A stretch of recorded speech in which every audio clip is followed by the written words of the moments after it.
वंदे श्री प्रभु सद्गुरुं गुणनिधिं सद्भक्तकल्पद्रुमं मंदानां शरणं शरण्यममलं नाथं त्वनाथाश्रयम् यत्सत्तावशजेन स्थावर भवो देहस्सुचेष्टान्वितः सोऽयं वो विदधातु वाञ्छितफलं माणिक्यकल्पद्रुमः। ओम पार्थाय प्रतिबोधितां भगवता नारायणेन स्वयं व्यासेन ग्रथितां पुराणमुनिना मध्ये महाभारतम् अद्वैतामृतवर्षिणीं भगवतीम् अष्टादशाध्यायिनीम् अम्ब त्वाम् अनुसन्दधामि भगवद्गीते भवद्वेषिणीम्। इस वेदांत सप्ताह महोत्सव के अंतर्गत आयोजित इस वेदांत शिक्षा शिविर में हम यहाँ श्रीमद् भगवद गीता के 7वें अध्याय का अध्ययन कर रहे हैं और इस अध्याय का नाम है ज्ञान विज्ञान योग। कल हमने इस अध्याय को यहाँ प्रारंभ किया और हमने क्या देखा अब तक, तो श्री भगवान ने कहा, श्री भगवान उवाच मय्यासक्तमनः पार्थ योगं युञ्जन्मदाश्रयः असंशयं समग्रं मां यथा ज्ञास्यसि तच्छृणु। पहले श्लोक में भगवान ने कहा कि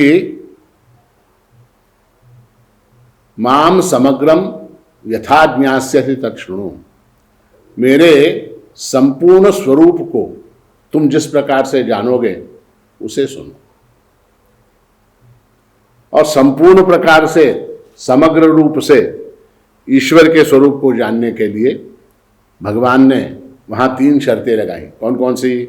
मय्यासक्त मनः, तुम्हारी मेरे विषय में रुचि होनी चाहिए, तुम्हारा मन जो है मुझ में आसक्त होना चाहिए, तुम्हारा एकमेव ध्येय जो है वो मैं होना चाहिए। दूसरी शर्त कौन सी? योगम युञ्जन, उसके लिए तुम्हें प्रयत्न करना पड़ेगा। और तीसरी शर्त कौन सी? मदाश्रयः, मेरे आश्रित होकर, मुझ पर निर्भर होकर, मेरी कृपा और मेरी अनुकंपा को प्राप्त करते हुए यदि तुम प्रयत्न करोगे और तुम्हारा मन यदि मुझ में आसक्त होगा तो क्या हो जाएगा? तुम मुझे समग्र रूप से जानोगे। उसके बाद दूसरे श्लोक में भगवान ने कहा कि ज्ञानम तेहम सविज्ञानम इदं वक्ष्याम्यशेषतः यज्ञात्वा नेह भूयोन्यत् ज्ञातव्यम अवशिष्यते। मैं जो तुम्हें बताने जा रहा हूं तो क्या बता रहा हूं? ज्ञानम तेहम सविज्ञानम इदं वक्ष्याम्यशेषतः, मैं तुम्हें अहम इदं सविज्ञानम ज्ञानम ते अशेषतः वक्ष्यामि, मैं तुम्हें विज्ञान सहित ज्ञान बता रहा हूं। वक्ष्यामि यानी बहुत अच्छी तरह से बता रहा हूं। और जिसको जानने के बाद यद ज्ञात्वा, यह यहाँ पर भूयः पुनः अन्य ज्ञातव्यम न अवशिष्यते, इसको जान लेने के बाद, ज्ञान और विज्ञान को जान लेने के बाद अन्य कुछ भी जानना शेष नहीं रह जाता। कल मैंने आपको बताया ज्ञान यानी क्या, तो ईश्वर के सगुण स्वरूप का जो ज्ञान है उसका नाम ज्ञान है, और ईश्वर के निर्गुण निराकार सच्चिदानंद घन ऐसे चैतन्य स्वरूप का जो ज्ञान है उसका नाम विज्ञान है। विशेष ज्ञान का नाम विज्ञान है। तो मैं तुम्हें अपना सगुण स्वरूप भी दिखाऊंगा, मैं तुम्हें अपना निर्गुण स्वरूप भी दिखाऊंगा। तो दूसरे श्लोक में हमने ये देखा। और उसके बाद तीसरा श्लोक जो है उसमें भगवान ने कहा मनुष्याणाम सहस्रेषु कश्चिद् यतति सिद्धये यततामपि सिद्धानाम कश्चिन्मां वेत्ति तत्वतः। यहाँ भगवान ने कहा कि ये जो ज्ञान है ये अत्यंत दुर्लभ है, अत्यंत दुर्लभ है, और हजारों मनुष्यों में किसी एक की प्रवृत्ति इस ज्ञान के प्रति होती है। इस ज्ञान को प्राप्त करने के लिए हजारों में से मनुष्याणाम सहस्रेषु कश्चिद् यतति सिद्धये, कोई एक जो है इसको ज्ञान को प्राप्त कर, ज्ञान और विज्ञान को जानने का प्रयत्न करता है। और उन प्रयत्न करने वालों में भी यतताम अपि सिद्धानाम, उन प्रयत्न करने वालों में भी कश्चिन माम वेत्ति तत्वतः, उसमें से कोई एक, किसी एक को जो है, जो अत्यंत भाग्यशाली है, जिसके पास पूर्व पुण्यों का संचय है, जिसके ऊपर मेरी अनुकंपा हो जाती है, वो एक, कोई एक जो है बिरला ही मुझे तत्वतः जान सकता है। देखिए, जानने में और तत्वतः जानने में बड़ा फर्क है। जानने में और तत्वतः जानने में क्या फर्क है? तो जैसे मैंने ये जाना, क्या जाना कि ये अंगूठी है, ऐसा जाना। ये क्या है? ये अंगूठी है। मैंने ये अंगूठी है ऐसा जाना, ठीक है। अब मैंने तत्वतः जाना, क्या तत्वतः जानना यानी क्या? ये सुवर्ण है ऐसा जानना, इसका नाम तत्वतः जानना है। नाम रूपों के साथ वस्तु को जानना, ये केवल जानना है। और वस्तु में जो अस्तित्व, भातित्व और प्रियत्व है, सत चित आनंद स्वरूप है वस्तु पदार्थों के अंदर, उसको जानना जो है वो तत्वतः जान, उसका जो मूल एसेंस है उसको जानना, उसका नाम क्या है? तत्वतः जानना है। तो भगवान कहते हैं यतताम अपि सिद्धानाम कश्चिन माम वेत्ति तत्वतः। उन प्रयत्न करने वालों में भी उनको सिद्ध कहा भगवान ने। यद्यपि वो क्या है? वो साधक हैं, तथापि भगवान जो है उनको प्रोत्साहन देने के लिए क्या कहते हैं? यतताम अपि सिद्धानाम, उनको सिद्ध कहते हैं। तो सिद्धानाम कश्चिन माम वेत्ति तत्वतः, उसमें से भी कोई एक जो है विरला ही, कोई एक अत्यंत दुर्लभ व्यक्ति जो है वो मुझे तत्वतः जानता है। तो इस प्रकार 3 श्लोकों में भगवान ने इस अध्याय की भूमिका पूर्ण की, और उसके बाद इस चौथे श्लोक से लेके 12वें श्लोक तक भगवान जो है ईश्वर के स्वरूप का वर्णन करने वाले हैं। चौथे श्लोक से 12वें श्लोक तक भगवान ईश्वर के स्वरूप का वर्णन करने वाले हैं। तो अब हम जो है इस चौथे श्लोक के अंदर प्रवेश करते हैं, ठीक है। हम चौथे श्लोक में अब प्रवेश करते हैं। भगवान कहते हैं भूमिरापो नलो वायुः खं मनो बुद्धिरेव च अहंकार इति यम्मे भिन्ना प्रकृतिरष्टधा। भूमि आपः अनलः वायुः खं मनः बुद्धिः एव च अहंकारः इति अष्टधा भिन्ना में इयं प्रकृतिः। पृथ्वी, जल, तेज, वायु, आकाश, ये पंच महाभूत, ठीक है। पृथ्वी, जल, तेज, वायु, आकाश, ये पंच महाभूत, और उनके साथ मन, बुद्धि तथा अहंकार, कुल कितने हुए? 8। हाँ, तो ये 8 प्रकार के भेदों वाली मेरी अपरा प्रकृति है। तो यहां क्या, इसमें भगवान यहां पर अपरा प्रकृति का वर्णन कर रहे हैं। अपरा प्रकृति यानी कौन सी? निचले दर्जे की, उनका जो लोअर नेचर है, निचले दर्जे की उनकी जो प्रकृति है, उसका वर्णन यहां भगवान कर रहे हैं, ठीक है। अब यहां पर ऐसा है कि 4 से लेकर, जैसा मैंने आपको बताया, 12 तक ईश्वर के स्वरूप का वर्णन हो रहा है। गीता क्या है? तो गीता जो है उपनिषदों का सार है। गीता सर्वोपनिषदों गावो दोग्धा गोपाल नंदनः। गीता जो है सभी उपनिषदों का सार है, और भगवान जो है उपनिषद मंत्रों को ही आधार बनाकर अर्जुन को उपदेश दे रहे हैं। एक बात बहुत महत्व की है जो आप लोगों को ध्यान में रखनी चाहिए, वो ये कि श्रीमद् भगवद गीता में एक भी विचार, एक भी आइडिया भगवान श्री कृष्ण का अपना स्वयं का मौलिक नहीं है। कोई भी आइडिया उनका अपना ओरिजिनल आइडिया नहीं है। जितनी आइडियाज, जितने उपदेश इस गीता में हैं, वो सब के सब उपनिषदों से उधार लिए हुए हैं। भगवान स्वयं इस बात को स्वीकार करते हैं और क्या कहते हैं? ऋषिभिर्बहुधा गीतम छंदोभिर्विविधैः पृथक् ब्रह्मसूत्र पदैश्चैव हेतुमद्भिर्विनिश्चितैः। याद आया? कभी हमने इस श्लोक का विवेचन किया था, आपको याद है? कब, कहाँ? 13वें अध्याय का ये 5वां श्लोक है। अधिक मास में जब हमने 13वां अध्याय पढ़ा तो उस समय इस विषय पर हमने विस्तार पूर्वक चर्चा की थी। ऋषिभिर बहुधा गीतम छंदोभिर विविधैः पृथक्। ऋषियों ने अनेक प्रकार से, अनेक छंदों में पृथक पृथक रूप से, भिन्न भिन्न रूप से इस तत्व का विवेचन किया है। कौन से तत्व का? तो आत्म तत्व का। और फिर भगवान कहते हैं ब्रह्मसूत्र पदैश्चैव हेतुमद्भिर् विनिश्चितैः। और ब्रह्मसूत्र जो है व्यास महर्षि द्वारा रचित जो ग्रंथ है ब्रह्मसूत्र जिसको कहते हैं, उस ब्रह्मसूत्र के पदों से ये जो है संपूर्ण रूप से न्यायपूर्वक निश्चित हो, हेतुमद्भिर् विनिश्चितैः, ये निश्चित हो चुका है अर्थ, उपनिषदों के मंत्र का अर्थ जो है निश्चित हो चुका है। तो इसलिए जो है, इसलिए भगवत गीता में जितने भी आइडियाज हैं, जितने भी विचार हैं, वो सब क्या हैं? वो सब उपनिषदों से लिए गए हैं। तो इसलिए जो है ईश्वर के स्वरूप का इन 9 श्लोकों में जो विचार हुआ है उसका आकलन होने के लिए हमको क्या करना पड़ेगा कि उपनिषदों में ईश्वर का जो स्वरूप वर्णित है उसको थोड़ा सा उसका परिचय हमको होना चाहिए कि उपनिषदों में ईश्वर के स्वरूप का वर्णन किस प्रकार से हुआ है। उसी को आधार बना के यहाँ भगवान जो है भूमिरापो नलो वायु खम मनो बुद्धिरेव च इत्यादि बातें कह रहे हैं। तो इसलिए जो है उपनिषदों में ईश्वर के स्वरूप का वर्णन किस प्रकार हुआ है इसको थोड़ा सा हम संक्षेप में देखेंगे। ऐसा है, सभी उपनिषद ईश्वर को जगत का कारण मानते हैं।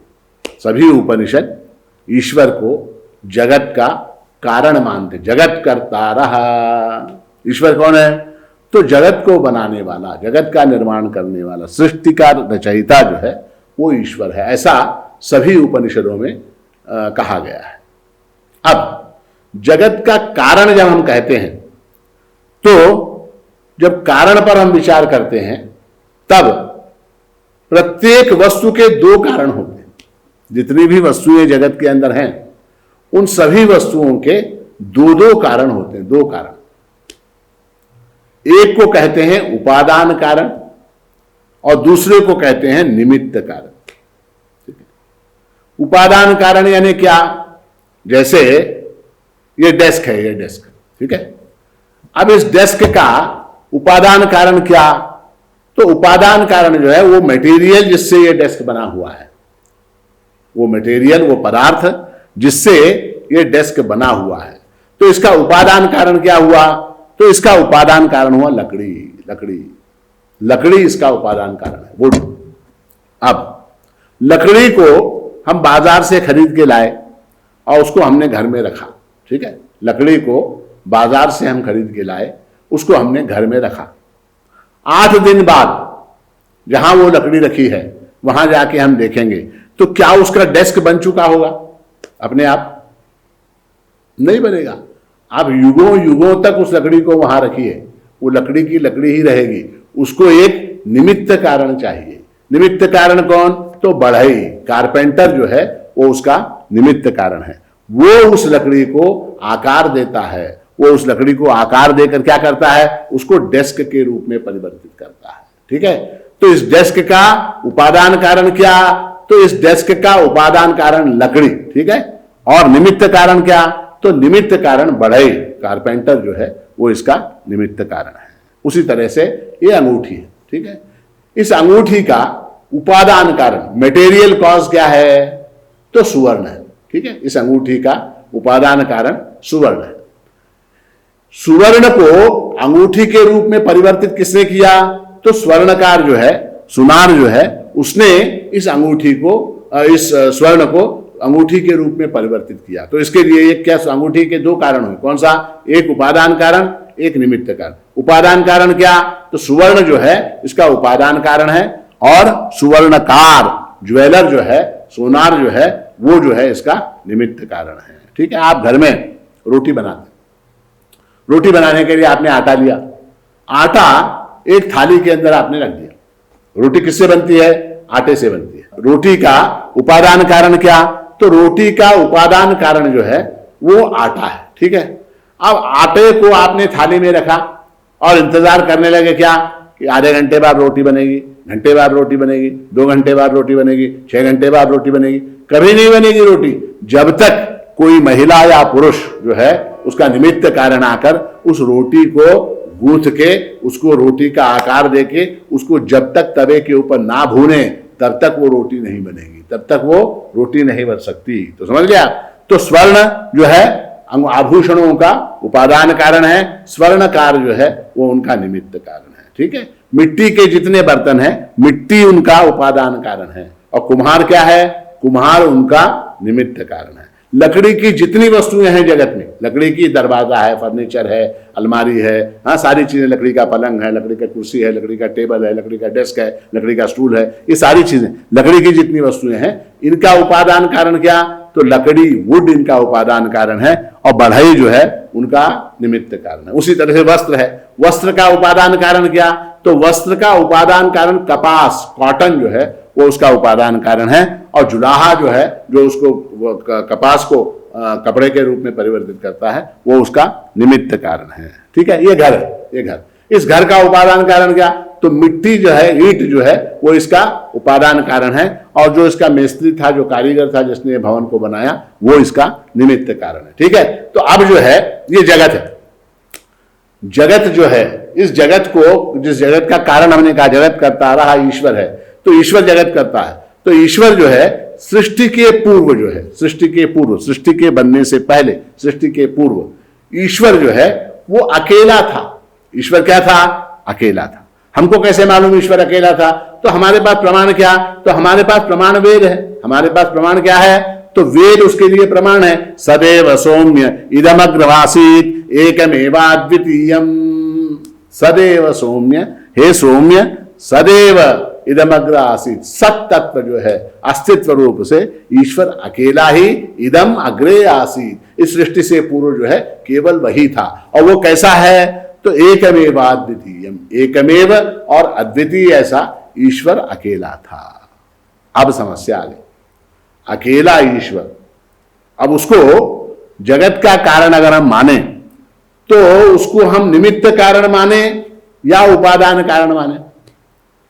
उसको अगर हमने मान लीजिए निमित्त कारण माना, निमित्त कारण यानी क्या? जैसे सुनार है, बढ़ई है, कुम्हार है, तो ऐसे लोगों को निमित्त कारण, जो वस्तु को बनाते हैं, उपादान कारण को जो परिवर्तित करते हैं वस्तु के अंदर, उनको निमित्त कारण कहते हैं। तो उसे अगर हम निमित्त कारण मान, जगत, ईश्वर को जगत का निमित्त कारण अगर कहें, तो फिर इस जगत को बनाने की सामग्री जो है, नदियां हैं, पर्वत हैं, वृक्ष हैं, पहाड़ हैं, हाँ ये सारी चीजें जो है, सूर्य है, चंद्र है, हाँ मनुष्य है, इन सबको बनाने के लिए जिस सामग्री, जिस मटेरियल की आवश्यकता है, मान लीजिए पहाड़ है, तो पहाड़ बनाने के लिए पत्थर, तो पत्थर कहां से लेके आया ईश्वर?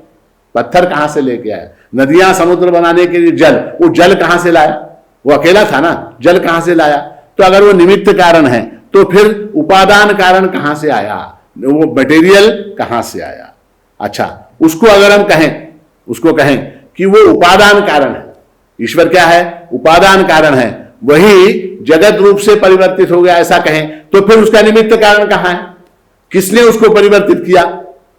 ठीक है, तो इसलिए जो है ईश्वर जो है सृष्टि का उपादान कारण है या निमित्त कारण है, ऐसा प्रश्न जो है हमारे सामने खड़ा हो जाता है। उसका उत्तर क्या? तो जब हम निमित्त कारण की बात करते हैं, तब हम कहते हैं कि ईश्वर जो है वो इस सृष्टि का रचयिता है, वो जो है इसका निर्माता है, वही इस सृष्टि का निमित्त कारण है। और जब हम उपादान कारण की बात करते हैं, तब क्या कहते हैं कि वही ईश्वर जो है जगत रूप में परिवर्तित हो गया, वही जगत रूप बन गया। तो ऐसा जब विधान श्रुति करती है, तो उसके ऊपर जो है लोगों का विश्वास नहीं बैठता, लोगों का उसके ऊपर, ऐसा कैसे हो सकता है? कोई भी वस्तु, आटा जो है वो अपने आप रोटी नहीं बनती। आप करके देखें घर में, आज शाम को करके देखें, आटे को एक 100 ग्राम आटा या 200 ग्राम आटा एक थाली के अंदर रख दें किचन के अंदर, 6 घंटे बाद, 12 घंटे बाद जाके देखें वो रोटियां बनती हैं क्या? नहीं बनती।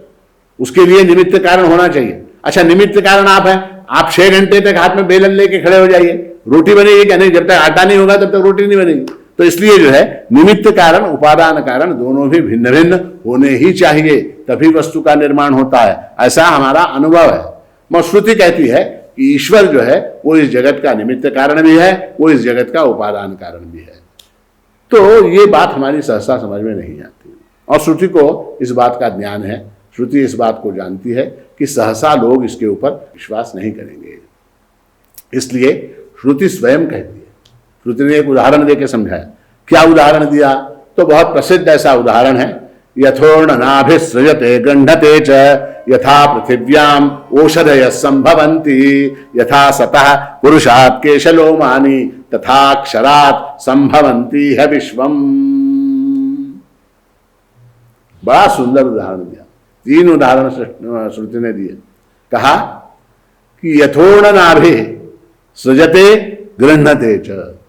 ऊर्णनाभि, ऊर्णनाभि कहते हैं, मकड़ी होती ना, मकड़ी, मकड़ी को संस्कृत में ऊर्णनाभि कहा जाता है। वो मकड़ी जो है जाल बुनती है, आपने देखा जाल बुनती है, जाल, ठीक है। अब वो जो जाल होता, जाला होता है मकड़ी का, उसको वो कैसे बनती है, उसका निमित्त कारण क्या, उसका उपादान कारण क्या। देखिए पक्षी जो है वो घोंसला बनाते हैं, पक्षी जो है घोंसला बनाते हैं, तो पक्षी जो है उसका निमित्त कारण है, घास जो है वो उसका उपादान कारण है, घोंसले के अंदर। मकड़ी जो जाला बनाती है उसके अंदर मकड़ी स्वयं ही उसका निमित्त कारण होती है, मकड़ी स्वयं उस जाले का निमित्त कारण होती है, और साथ ही मकड़ी के मुख से जो रस निकलता है, एक प्रकार का चिकना द्रव्य निकलता है, उस द्रव्य से वो उस जाले को बनाती है। तो निमित्त कारण क्या, तो मकड़ी, उस जाले का उपादान कारण क्या, तो फिर मकड़ी। तो इसलिए श्रुति ने उदाहरण बड़ा सुंदर दिया, मकड़ी का उदाहरण दिया, यथोर्णनाभि सृजते गृह्ण। आपने देखा मकड़ी घर में जाले बन, थोड़े दिन घर को अगर झाड़ कपोंछ न करें, घर को साफ सुथरा न रखें, तो थोड़े दिनों बाद छत से लटकता हुआ एक जाला बन जाता मकड़ी का। उसको आप देखें कितना सुंदर डिजाइन होता, कितना सुंदर। और उसी को देखकर जो है वेब शब्द निकला, वेब, वेब, ये जो अपना इंटरनेट है ना, वो मकड़ी के जाले की तरह है। वो इतना सुंदर डिजाइन होता है उसके अंदर, वो डिजाइन जो है वो मकड़ी स्वयं बनाती है। कैसे बनाती है, अपने मुख से निकलने वाली जो लार है, उस लार के की सहायता से स्वयं ही उस जाले का निर्माण करती है। तो इसलिए उस मकड़ी के जाले का उपादान कारण भी मकड़ी ही है, और क्या, उसका निमित्त कारण भी मकड़ी ही है। तो वस्तु का निमित्त कारण उपादान कारण एक हो सकता है, इसको श्रुति यहां समझा रही है। यथोर्णनाभि सृजते गृह्णते च यथा पृथिव्याम औषधयः संभवन्ति। जिस प्रकार पृथ्वी से वृक्ष इत्यादि निकलते हैं, पृथ्वी से जिस प्रकार वृक्ष इत्यादि निकलते हैं, तो वृक्ष जो निकलते हैं उनका उपादान कारण क्या, तो पृथ्वी, उनका निमित्त कारण क्या, पृथ्वी। यथा सतः पुरुषात् केशलोमानि।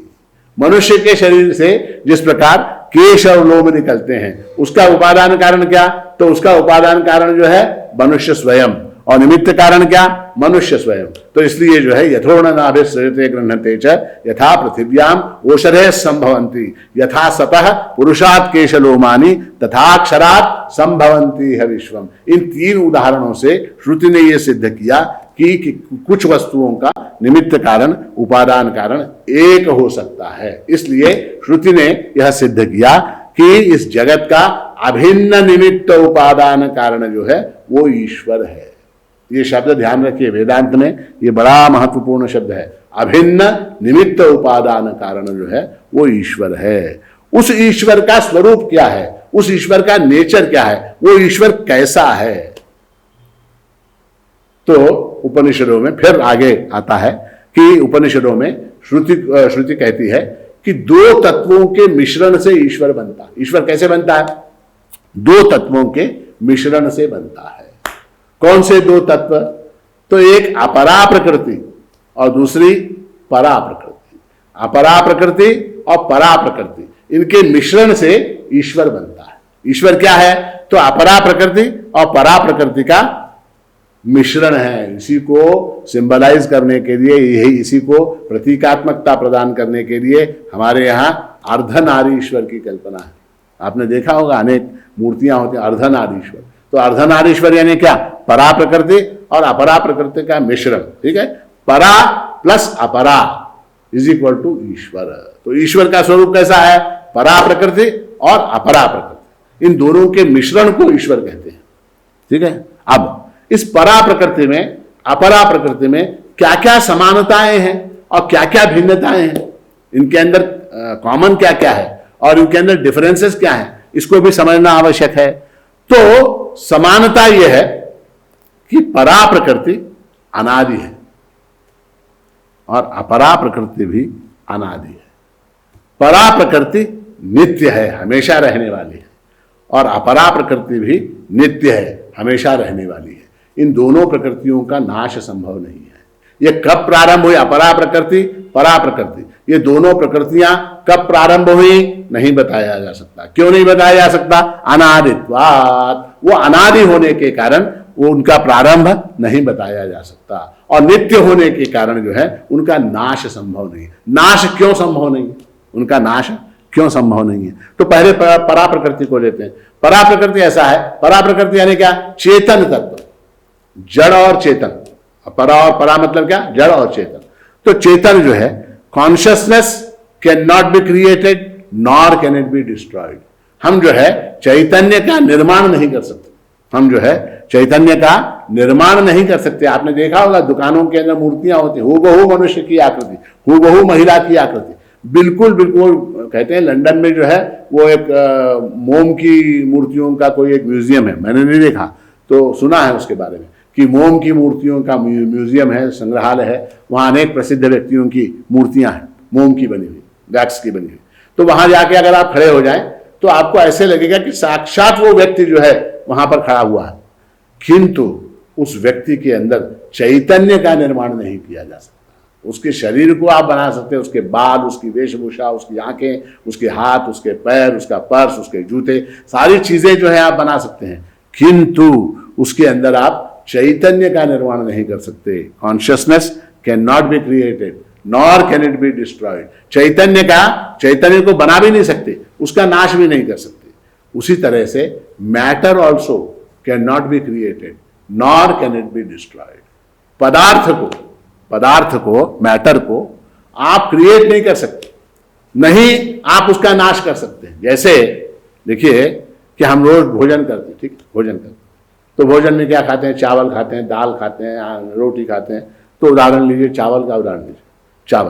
चावल के अनेक प्रकार, लाल किला ब्रांड, ताजमहल ब्रांड, अमुक ब्रांड, तमुक ब्रांड पैकिंग करके दे सकता है, मगर चावल को हम खेत में उगा सकते हैं, किंतु चावल का जो बीज है वो बीज का निर्माण हम नहीं कर सकते। चावल का जो बीज है उस बीज का निर्माण हम नहीं कर सकते। Matter can not be created, उसके रूपांतरण कर सकते हैं, किंतु उस मूल वस्तु का निर्माण हम नहीं कर सकते। तो matter can not be created nor can it be destroyed. अब ये डेस्क है, इस डेस्क का नाश संभव है क्या? इसके नाम रूप का नाश संभव है। डेस्क नाम मिट जाएगा, इसको हमने हथौड़ी से मारा टूट जाएगा तो क्या? लकड़ी के टुकड़े हो गए। उसको हमने और छोटे छोटे उसके टुकड़े बना दिए, क्या? तो छोटे टुकड़े हो गए। फिर उसके बाद क्या? उसका भूसा बना दिया, भूसा है, भूसे को जलाया, राख है, उसका नाश संभव नहीं है। किसी न किसी रूप में वो वस्तु रहती है।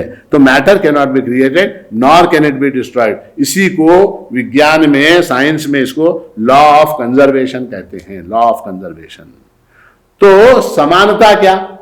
अपरा में परा में समानता क्या?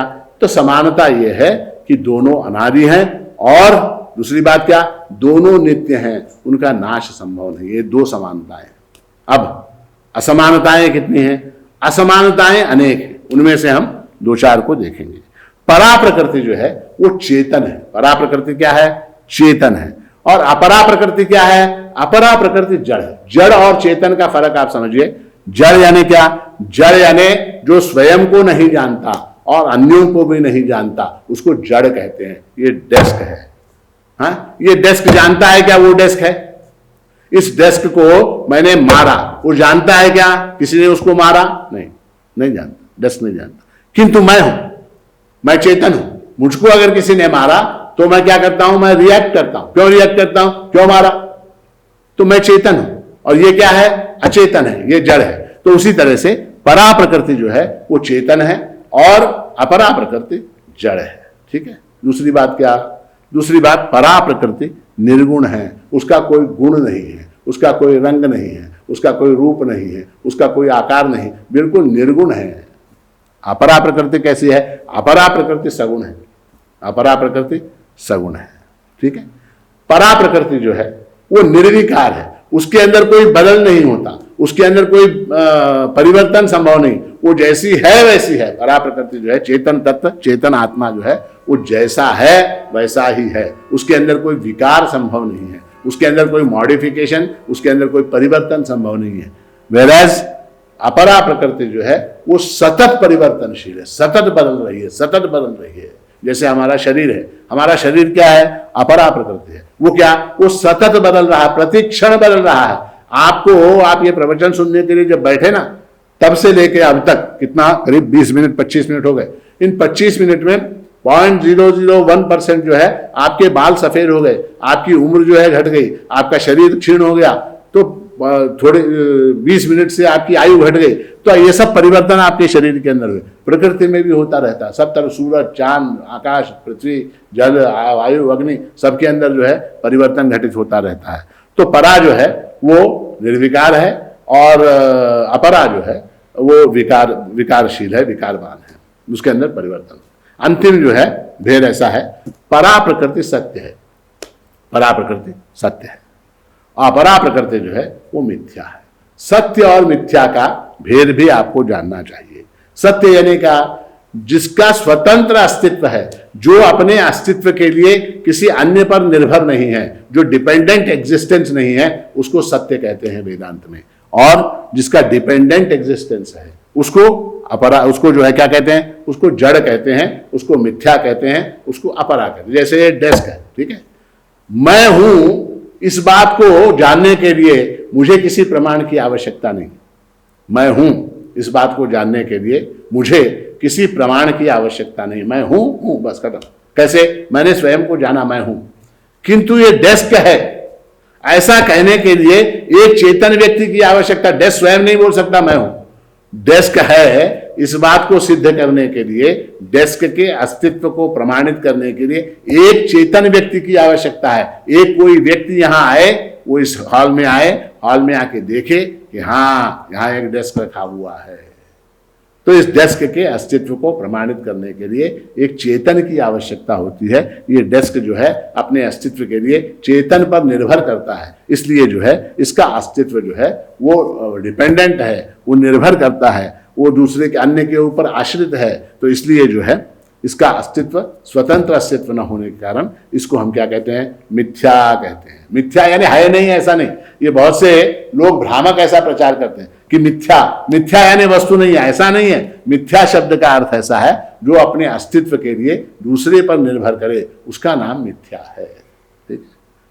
अब इन परा और अपरा के मिश्रण को श्रुति में ईश्वर कहा गया है। परा और अपरा प्रकृति के मिश्रण को ईश्वर कहा गया। मैं इतनी बड़ी भूमिका क्यों मान रहा हूं, समझ रही बात? क्योंकि ये जो भूमिका है ये आपको कहां काम देगी? 4थे श्लोक से लेके 12वें श्लोक तक ये जो भूमिका मैं बांध रहा हूं यहां पर, वो आपको काम देने वाली है। तो इसलिए इतने विस्तार से मैं आपको बता रहा हूं, ठीक है?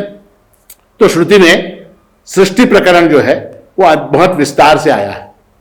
हमारे यहां जो सृष्टि प्रकरण आया है वेदांत में, उसमें ऐसा है कि ये जो सृष्टि है वो 2 स्टेजेस के अंदर बनती है, 2 स्टेजेस के अंदर होती है। पहला स्टेज कौन सा? तो पहला स्टेज बीज से अंकुर बनना, बीज से अंकुर बनना, उसको क्या कहते हैं? उसको सूक्ष्म सृष्टि कहते हैं, उसको सूक्ष्म सृष्टि। बीज से अंकुर, जैसे बीज से अंकुर बनता है ना, अंकुर कैसा होता है? छोटा सा होता है, उसको आप कहीं भी ले जाके दूसरी तरफ ट्रांसप्लांट कर सकते हैं, उसको आप कहीं भी उसका रूपांतरण कर सकते हैं। तो वो क्या? वो बीज से अंकुर बनने की अवस्था है। और दूसरा क्या? अंकुर से वृक्ष बनने की अवस्था। तो सृष्टि में 2 अवस्थाएं हैं, सृष्टि के बनने में 2 अवस्थाएं हैं। भगवान यहाँ इस अध्याय में उन दोनों अवस्थाओं का वर्णन करने वाले हैं। तो विज्ञानवादी जो भौतिक शास्त्रज्ञ हैं, उन्होंने इस सृष्टि कैसे बनी इस विषय पर बहुत माथापच्ची की, बहुत माथापच्ची की। और उसका एक शास्त्र है, उसको कॉस्मोलॉजी कहते हैं, कॉस्मोलॉजी, सृष्टि कैसे बनी। तो उसमें ऐसा है कि उसमें सतत रिसर्च चल रही है, सतत रिसर्च चल रही है, हजारों लोग उसके अंदर रिसर्च कर रहे हैं। आज एक आदमी एक बात को सिद्ध करता है, एक विधान करता है, सृष्टि ऐसे बनी, ठीक है। अब उसको एक पीएचडी दे दी जाती है, उसको एक पीएचडी, डॉक्टर, उसको उपाधि दे दी, उसके रिसर्च के ऊपर उसको उपाधि। दूसरे दिन एक और वैज्ञानिक उसका खंडन करते हुए कहता है नहीं नहीं नहीं नहीं, सृष्टि ऐसे नहीं बनी, ऐसे बनी, ऐसे बनी। तो फिर क्या, इसको भी एक पीएचडी दे के थमा देते, उसको एक पीएचडी, इसको एक पीएचडी, ठीक है। और ये पता ही नहीं चलता कि सृष्टि कैसे बनी। क्यों नहीं पता चलता? क्योंकि जब सृष्टि बनी तो हम में से कोई था ही नहीं वहां पर, हमारे पास प्रमाण क्या, हमारे पास प्रमाण क्या? तो सृष्टि कैसे बनी ये कौन बता सकता है? ये है सवाल, कौन बनेगा करोड़पति का सवाल है, 1 करोड़ रुपए का प्रश्न है, सृष्टि कैसे बनी, इसका उत्तर कौन दे सकता है? तो सृष्टि कैसे बनी इसका उत्तर जिसने इस सृष्टि को बनाया वही दे सकता है। जिसने इस सृष्टि को बनाया, जैसे बहुत सी महिलाएं जो है ना, वो कुछ पदार्थ बनाती खाने का कोई एक पदार्थ बनाती और उसके बाद कहती पहचानो ये मैंने कैसे बनाया। अब कोई कहता है कि नहीं भाभी जी आपने उसके अंदर नींबू का खट्टा डाला, कोई कहता है नहीं आपने उसमें इमली का खट्टा डाला, कोई कहता है नहीं आपने उसके अंदर एसेंस डाला होगा, कोई कहता है नहीं आपने उसमें चने का आटा डाला होगा, कोई कहता है नहीं उसमें आपने रवा डाला होगा, कोई कहता है नहीं वो घी से बना होगा। अनेक प्रकार के सिद्धांत। और वो जो महिला जिसने उस वस्तु को बनाया है वो मुस्कुराती रहती है और अंततः सारी महिलाएं कहती नहीं हम हार गए, अब आप बताइए आपने ये पदार्थ कैसे, ये इतना सुंदर इतना रुचिकर पदार्थ बना है, ये कैसे बना? तो कौन बता सकता है? जिसने उस पदार्थ को बनाया वही महिला बता सकती है वो क्या बना, कैसे बना। ठीक है, उसी तरह से इस सृष्टि को जिसने बनाया वही बता सकता है। तो सृष्टि की उत्पत्ति से पूर्व केवल ईश्वर था, उसने इस सृष्टि को बनाया। और वो ईश्वर कैसा है? तो परा और अपरा प्रकृति का मिश्रण है। ये परा और अपरा प्रकृति का जो मिश्रण है उसका नाम जो है बीजावस्था है। ये है, देखिए ध्यान से सुनिए, वेदांत का जो सिद्धांत है वो यहां से इस श्लोक का अर्थ जो है, अब हम अर्थ की ओर बढ़ रहे हैं धीरे धीरे। तो उसमें ऐसा है कि परा और प्रकृति का मिश्रण जो है वो ईश्वर है। तो एक मान लीजिए उदाहरण के लिए, एक परा प्रकृति एक अपरा प्रकृति, ठीक है, इनका जो मिश्रण हो गया वो बीजावस्था है, उसी को ईश्वर कहा। और फिर उसके बाद क्या हो जाता है, जब इनका मिश्रण हो जाता है, किसका? परा और अपरा का जब मिश्रण हो जाता है तो एक अपरा प्रकृति जो है वो 8 रूपों के अंदर विकसित हो जाती है। अपरा प्रकृति का जब परा प्रकृति के साथ संयोग हो जाता है, अपरा प्रकृति जब परा प्रकृति के साथ मिल जाती है तो वो अपरा प्रकृति जो है 8 रूपों के अंदर मल्टीप्लाई हो जाती है। मल्टीप्लाई होती, कैसे मल्टीप्लाई होती है? कैसे मल्टीप्लाई होती? जैसे आपने किसी कोरोना संक्रमित रोगी के संसर्ग में आप आए और उसके शरीर से या उसके संसर्ग से आपके शरीर में मान लीजिए एक वायरस कोरोना का आपके संसर्ग में आ गया, आपके शरीर के अंदर घुस गया, एक वायरस घुस गया। अब क्या हो जाएगा? आपके शरीर में घुस जाने का, आप चेतन है, आप परा प्रकृति हैं, और क्या वो कोरोना का वायरस क्या है? वो अपरा प्रकृति है, वो घुस गया आपके अंदर। और घुसने के बाद क्या? वो अपने आप को मल्टीप्लाई करता चला जाता, वो अपने आप को मल्टीप्लाई करता चला जाता। फिर उसके बाद हजारों हो जाते हैं शरीर के अंदर, लंग्स के अंदर हो गए, किडनी के अंदर हो गए, लिवर के अंदर हो गए, पेट के अंदर हो गए, हाथ के अंदर हो गए, पैर के अंदर, शरीर रक्त के अंदर, सारे शरीर में वो वायरस फैल जाता है। ठीक है, उसी तरह से ये जो अपरा प्रकृति का वायरस है उसका जब परा प्रकृति के साथ संसर्ग हो जाता है तो संसर्ग होने के बाद ये अपरा प्रकृति 8 रूपों में मल्टीप्लाई हो जाती है। इसको क्या बोलते हैं? इसको अंकुरावस्था कहते हैं। एक परा प्रकृति एक अपरा प्रकृति, हाँ, संसर्ग जब होता है तो क्या हुआ? बीजावस्था है। संसर्ग होने के बाद उसका अंकुरावस्था हो गई, ठीक है, और उसके बाद वो क्या हो जाता है? अंकुर से वृक्ष बनता है। एक परा प्रकृति और लाखों अपरा प्रकृतियां जो हैं वो वृक्ष की अवस्था बन जाती है। ठीक है, तो इस सृष्टि का वर्णन ऐसा किया गया है कि श्रुति में सृष्टि कैसे बनी। तस्माद आत्मनः आकाशः सम्भूतः, आकाशात् वायुः, वायोरग्निः, अग्नेरापः, अभ्य पृथिवी, पृथिव्या ओषधयः, ओषधीभ्योऽन्नम्, अन्नात् पुरुषः। तस्माद् आत्मनः आकाशः सम्भूतः। उस आत्म तत्व से परा और प्रकृति का मिश्रण हो जाने के बाद क्या हुआ? आत्मनः, उस आत्म तत्व से आकाशः सम्भूतः, आकाश उत्पन्न हुआ। आकाशात् वायुः, आकाश से वायु की उत्पत्ति हुई। देखिए मल्टीप्लाई होता चला जा रहा है। वायोर अग्नि, वायु से अग्नि की उत्पत्ति हुई। अग्नेर आपः, अग्नि से जल तत्व बना। अभ्य पृथ्वी, जल से पृथ्वी तत्व बना। पृथिव्या औषधयः, पृथ्वी से औषधियां बनी है, सारे वृक्ष लता वगैरह जो कुछ है ये सारे पेड़ पौधे वगैरह बने। औषधिभ्योन्नम, औषधि से अन्न बना, और अन्नात् पुरुषः, और अन्न से जो है ये पुरुष बना। गड़बड़ कहां प्रारंभ हो गई? जैसे ही ये पुरुष आ गया वहां से सारी गड़बड़ प्रारंभ हो गई, सारी गड़बड़ प्रारंभ हो गई। तो आत्म तत्व से तस्मात् वा एतस्मात् आत्मनः आकाश संभूतः। अब देखिए आप, उस आत्मनः आकाश संभूतः, उस आत्म तत्व से आकाश वायु अग्नि वगैरह बने, किंतु उस आत्म तत्व में कोई परिवर्तन नहीं हुआ। क्यों नहीं हुआ? क्योंकि वो परा प्रकृति है। आकाश के अंदर परिवर्तन हुआ, वायु के अंदर परिवर्तन हुआ, अग्नि के अंदर परिवर्तन हुआ, जल के अंदर परिवर्तन हुआ, पृथ्वी के अंदर परिवर्तन हुआ, औषधियों के अंदर परिवर्तन हुआ, पुरुष के अंदर, मनुष्य के अंदर परिवर्तन हुआ, प्राणियों के अंदर परिवर्तन होता चला गया। किंतु परातत्व, परातत्व जो है, परा प्रकृति जो है, वो अविकारित्वात्, अविकारी होने के कारण उसके अंदर कोई चीज बदली नहीं है, वो बदल भी नहीं सकती। क्यों नहीं बदल सकती? निर्विकारत्वात्, वो निर्विकार होने के कारण। ठीक है, इसको समझिए। तो सृष्टि की जो प्रक्रिया है उसमें क्या, एक परा प्रकृति, एक अपरा प्रकृति, ये अंकु बीजावस्था है। एक परा प्रकृति, उसका अपरा प्रकृति के साथ संयोग होने के बाद वो अष्टधा, 8 प्रकार से मल्टीप्लाई होती है, वो अंकुरावस्था है। और उसके बाद क्या, एक परा प्रकृति उन 8 अपरा प्रकृतियों के साथ में मिलके जो है फिर वो लाखों जो है अपरा प्रकृतियां बन जाती हैं। ठीक है, अब ऐसा है कि यहां पर भगवान कहते हैं कि भूमिरापो नलो वायु खम मनो बुद्धिरेव च।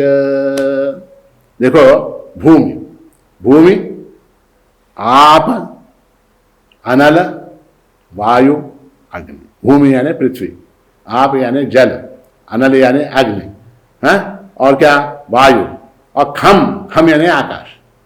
तो पृथ्वी, जल, तेज, अग्नि, जल, पृथ्वी, जल, वायु, तेज और अग्नि, आकाश, ये 5 जो है ये पंच महाभूत है। तो ये पंच महाभूत क्या है? ये मेरी अपरा प्रकृति है। पंच हो गए, 5 हो गए। उसके बाद क्या, खम मनो बुद्धि रेवच, उसके बाद बुद्धि, मन, है, और फिर क्या, अहंकार। ये 8 मिलके जो है अहंकार इति में भिन्ना प्रकृति रष्टधा, ये जो है इस प्रकार से पंचमहाभूत मन, बुद्धि, अहंकार, इनका मिश्रण जब हो जाता है तो यहां से जो है अपरा प्रकृति जो है वो अपने विस्तार को प्रारंभ हो जाती है। इस श्लोक का तात्पर्य क्या है? तो भूमि, आप, अनल, अग्नि, वायु और आकाश, ये 5 तत्व, मन, बुद्धि, अहंकार, ये 8 जो है अपरा प्रकृति हैं। और मेरी जो परा प्रकृति है, इनके साथ जब इनका संयोग हो जाता है तो फिर क्या हो जाता है? फिर क्या होता है? फिर इस अपरा प्रकृति का, इस सृष्टि का विस्तार प्रारंभ हो जाता है। तो अपरा प्रकृति कहां से प्रारंभ हुई, किस प्रकार प्रारंभ हुई, ये भगवान ने, अनादि है, प्रारंभ नहीं हुई, किंतु उसका विस्तार कैसे हुआ ये भगवान ने इस 4थे श्लोक में कहा। उसके बाद हम 5वें श्लोक में प्रवेश करते हैं। अपरे अमितस्त्वन्याम प्रकृतिम विद्धि में पराम जीवभूताम महाबाहो येदम धार्यते जगत। उसके अलावा ये जो मैंने अपरा प्रकृति कही, पंच महाभूत, मन, बुद्धि, अहंकार, ये जो अपरा प्रकृति कही, इसके अलावा जो है, इसके अलावा हे महाबाहो, हे महाबाहो, इस अपरा प्रकृति से भिन्न मेरी जीव रूपा बनी परा प्रकृति को भी तू जान। तूने अपरा प्रकृति को जान लिया। अपरा प्रकृति क्या? पंच महाभूत, मन, बुद्धि, अहंकार, इनको मिला के 8 तत्वों को बना के अपरा प्रकृति बन गई। अब हे महाबाहो, इस अपरा प्रकृति से भिन्न मेरी जीव रूपा परा प्रकृति को जान, जिसके द्वारा यह जगत धारण किया जाता है, जिसके द्वारा यह जगत धारण किया जाता है। यम अपरा प्रकृति ही अस्ति, ये मेरी अपरा प्रकृति है। कौन सी? तो भूमि, आपो, नलो, वायु, खम मनो बुद्धि रेवच, ये जो है अहंकार यम में भिन्ना प्रकृति रष्टधा, ये जो है मेरी अपरा प्रकृति है। यम अपरा प्रकृति ही अस्ति, ये मेरी अपरा प्रकृति है। पिछले श्लोक में अष्टधा प्रकृति कही गई, वो अपरा है। अष्टधा यानी 8 प्रकार की, क्यों? क्योंकि मैटर जो है, पदार्थ जो है, और एनर्जी, ये दोनों भी जड़ है। मैटर एंड एनर्जी ये दोनों क्या है? ये जड़ है। वो निचले दर्जे के हैं, वो अपरा प्रकृति है। ठीक है। और शास्त्र में चैतन्य को जड़ से श्रेष्ठ माना गया है, क्योंकि वो चैतन्य तत्व जो है, वो कॉन्शियसनेस जो है, वो न मैटर है न एनर्जी। देखिए, मैटर और एनर्जी जो है ना, ये दोनों जो है साइंस में जिसको कहते हैं, वो जो है वो दोनों एक ही हैं। वो मैटर जो है एनर्जी के रूप में परिवर्तित होता है, एनर्जी मैटर के रूप में परिवर्तित हो सकता है। लोग क्या समझते हैं? चैतन्य को एनर्जी समझते हैं, चैतन्य को एनर्जी समझने की भूल करते हैं, और मैटर पदार्थ तो पदार्थ ही है। किंतु ये जो है ठीक नहीं है। एनर्जी भी जो है वो जड़ है, वो जड़ है। एनर्जी जड़ क्यों है? क्योंकि एनर्जी परिवर्तनशील है। जो परिवर्तनशील है वो जड़ है। एनर्जी परिवर्तनशील है। कहां हमने देखा एनर्जी कैसे परिवर्तनशील है?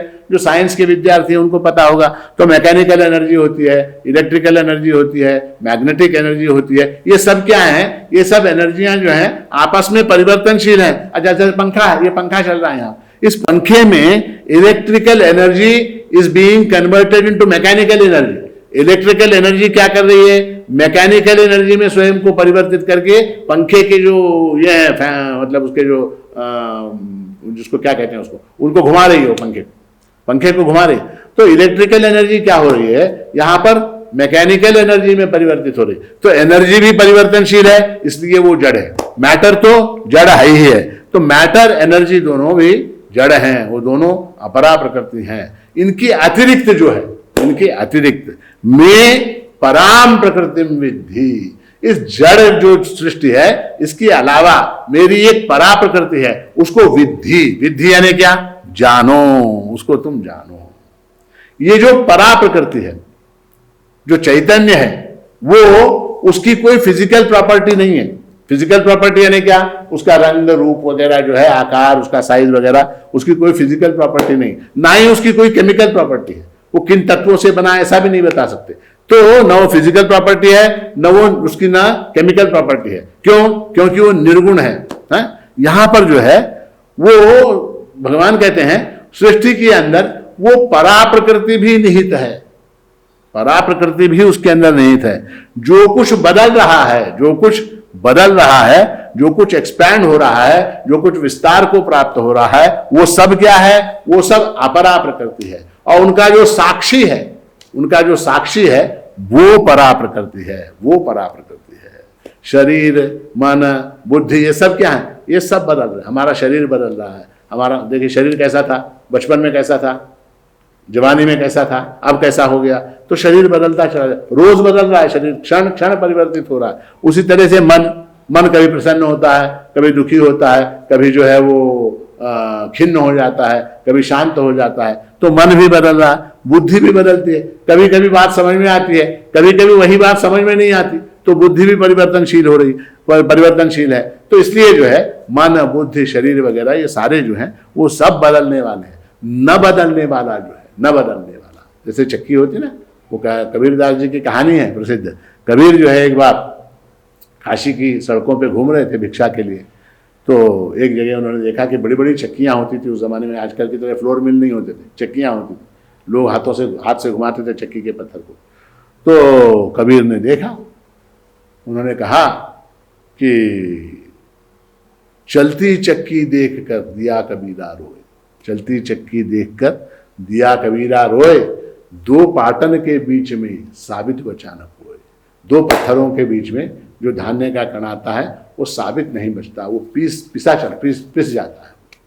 चलती चक्की देखकर दिया कबीरा रोए। कबीर को दुख हुआ। कबीर के साथ उनके बेटे थे, उनका नाम था कमाल दास, बड़े कमाल के आदमी थे। उन्होंने कहा चक्की चक्की सब कहें, चक्की चक्की सब कहें, कीला कहे न कोई, कीले से जो लग रहा साबित बचता सोए। तो चक्की जो घूम रही है, चक्की जो घूम रही है वो किसके आधार पर घूम रही है? उस कीले के आधार पर घूम रही है, कीले के आधार पर घूम रही। और कीला ना हो तो चक्की नहीं घूम सकती। तो कीला जो है उस कीले के इर्द गिर्द ये चक्की घूम रही है। तो चक्की चक्की सब कहें, कीला कहें न, कीले की तरफ किसी का ध्यान नहीं जा रहा।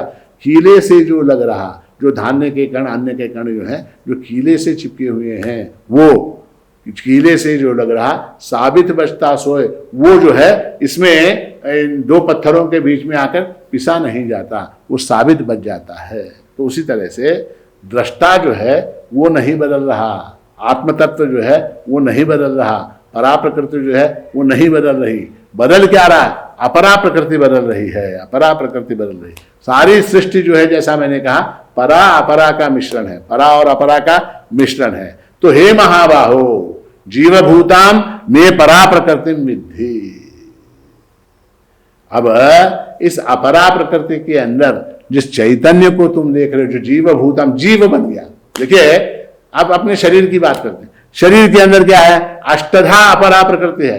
शरीर के अंदर पृथ्वी है क्या नहीं? शरीर के अंदर पृथ्वी है क्या नहीं? है। कहाँ है? तो ये हड्डी है, ये मांस है, ये चमड़ा है, ये बाल है, सब क्या है? ये सब पृथ्वी तत्व है। ठीक है। अब जल, शरीर के अंदर जल है क्या नहीं? शरीर के अंदर जल है। कहाँ है जल? तो 80% शरीर का जो आकार है ना, मूलतः शरीर का जो आकार है वो जल के कारण है।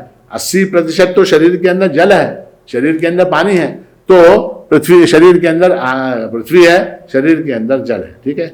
शरीर के अंदर अग्नि है क्या नहीं? तो शरीर के अंदर अग्नि है। कहाँ है? तो टेम्परेचर जो है 99.4 डिग्री जो है वो इस शरीर के अंदर अग्नि तत्व है, वो सबके शरीर में है।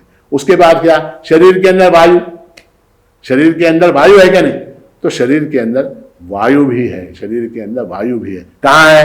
तो ये श्वासोच्छ्वास जो हम करते हैं, ये सांस जो हम लेते हैं, प्राणापान गति जो है, इसके अंदर वायु है। वायु आती है, ऑक्सीजन आती है, कार्बन डाइऑक्साइड जाता है। वायु ऑक्सीजन आती है, कार्बन डाइऑक्साइड जाता है। तो ये जो वायु हमारे शरीर के अंदर संचार कर रहा है, तो वायु जो है वो हमारे शरीर के अंदर है।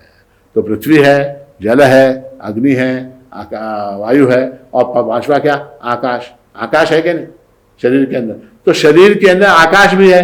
कैसे? तो शरीर आकाश के अंदर है, पहली बात। दूसरी बात क्या? शरीर के अंदर जहां जहां खाली जगह है, शरीर के अंदर, एक कान के अंदर खाली जगह है, स्पेस है, तो ये क्या हुआ? ये आकाश है। नाक के अंदर खाली जगह है, ये क्या हुआ? ये आकाश है। आ किया तो मुंह के अंदर खाली जगह है, वहां क्या है? आकाश है। सबसे ज्यादा आकाश कहाँ? तो पेट के अंदर। सबसे ज्यादा खाली जगह कहाँ है? पेट के अंदर।